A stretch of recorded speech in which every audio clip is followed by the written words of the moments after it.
Hi everyone welcome back.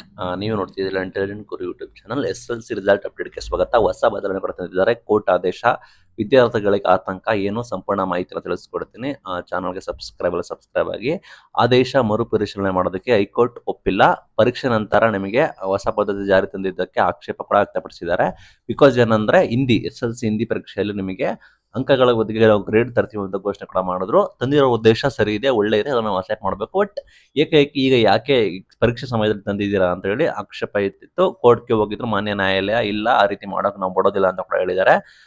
ಇಲ್ಲಿ ಏನ್ ಹೇಳಿದೆ ಅಂದ್ರೆ ಪರೀಕ್ಷೆ ಮುಗಿದ ನಂತರ ಅಂದ್ರೆ ಏಪ್ರಿಲ್ 10ರಂದು ಸರ್ಕಾರ ಜಾರಿಗೆ ಅಧಿಸೂಚನೆ ಹೊರಡಿಸಿದೆ. ಅದು ಕೂಡ ಕರಡು ಅಧಿಸೂಚನೆ ಕೂಡ ಹೊರಡಿಸಿದ್ದಾರೆ. ಇನ್ನು ಕೂಡ ಅಂತಿಮ ಅಧಿಸೂಚನೆ ಹೊರಡಿಸಿಲ್ಲ. ಹೀಗಾಗಿ ನಿಯಮಗಳು ಜಾರಿ ಆಗಿಲ್ಲ. ಹೊಸ ನಿಯಮ ಜಾರಿ ಮಾಡುವಂತಿದ್ದಾರೆ. ಪರೀಕ್ಷೆ ದಿನಾಂಕ ಅನೌನ್ಸ್ಮೆಂಟ್ ಮಾಡೋ ಮುಂಚೆ ನೀವು ಭಾಷಣ ಮಾಡಬೇಕಿತ್ತು. ಹೀಗಾಗಿ ಗ್ರೇಡಿಂಗ್ ಬದಲು ಅಂಕವನ್ನು ನೀಡಿ ಅಂತೇಳಿ ಅನೌನ್ಸ್ಮೆಂಟ್ ಕೂಡ ಮಾಡಿದೆ. ಸರ್ಕಾರದವರು ಈ ಹಿಂದೆನೆ ಮಾಡಿದ್ರೆ ಓಕೆ, ಬಟ್ ಎಕ್ಸಾಮ್ ಆದ್ಮೇಲೆ ಮಾಡಿರೋ ಕಾರಣ ಆಗಿದ್ದಾರೆ.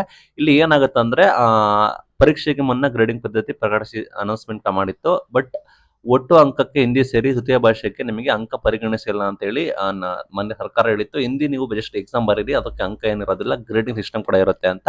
ಬಟ್ ಇಲ್ಲಿ ಏನಾಗುತ್ತೆ ಅಂದ್ರೆ ವಿದ್ಯಾರ್ಥಿಗಳು ಇದನ್ನ ನೋಡ್ಕೊಬಿಟ್ಟು ಗ್ರೇಡಿಂಗ್ ಅಂತ ಹೇಳಿ ನೀಟಾಗಿ ಓದಿರೋದಿಲ್ಲ. ಬಟ್ ಅವರಿಗೆ ಸಮಸ್ಯೆ ಕೂಡ ಆಗುತ್ತೆ, ರಿಸಲ್ಟ್ ಕುಸಿತ ಕೂಡ ಆಗ್ಬೋದು ಅಂತ ಕೂಡ ಹೇಳಿದ್ದಾರೆ. ಅಂದರೆ ನಿಮಗೆ ಹರಿದ ಮಟ್ಟಿಗೆ ಆಸ್ ಆಫ್ ನೌ ಸಚಿವರು ಹೇಳಿಕೆ ಕೊಟ್ಟಿದ್ದಾರೆ, ರಿಸಲ್ಟ್ ಒಂದೆರಡು ದಿನ ಡಿಲೇ ಆಗುತ್ತೆ. ಬಿಕಾಸ್ ಕೋರ್ಟ್ ಡೈರೆಕ್ಷನ್ ಕೂಡ ನೀಡಿದೆ. ಆ ನಿಟ್ಟಿನಲ್ಲಿ ರಿಸಲ್ಟ್ ಒಂದೆರಡು ದಿನ ಡಿಲೇ ಆಗುತ್ತೆ. ಪ್ಲಸ್ ನಿಮಗೆ ನಂತರ ರಿಸಲ್ಟ್ ನಿಮಗೆ ಘೋಷಣೆ ಕೂಡ ಮಾಡ್ತೀವಿ ಅಂತ ಹೇಳಿದ್ದಾರೆ. ಪ್ಲಸ್ ನಿಮಗೆ ಈ ಹಿಂದೆ ಅಂಕದ ರೀತಿಯಲ್ಲಿ ಕೂಡ ಇರುತ್ತೆ ಅಂತ ಹೇಳಿದ್ದಾರೆ. ಪ್ಲಸ್ ಸರ್ಕಾರದ ಜನರು ಸುಪ್ರೀಂ ಕೋರ್ಟ್ಗೆ ಹೋಗ್ತಾರೆ ಇಲ್ಲೋ ಗೊತ್ತಿಲ್ಲ. ಅದೇ ಮಟ್ಟಿಗೆ ನಿಮಗೆ ಗ್ರೇಡಿಂಗ್ ಬದಲು ಅಂಕದ ವ್ಯವಸ್ಥೆ ಕೂಡ ಇರುತ್ತೆ. ಬಿಕಾಸ್ ಕೋರ್ಟ್ ಆದೇಶ ನೀಡಿದೆ. Thank you.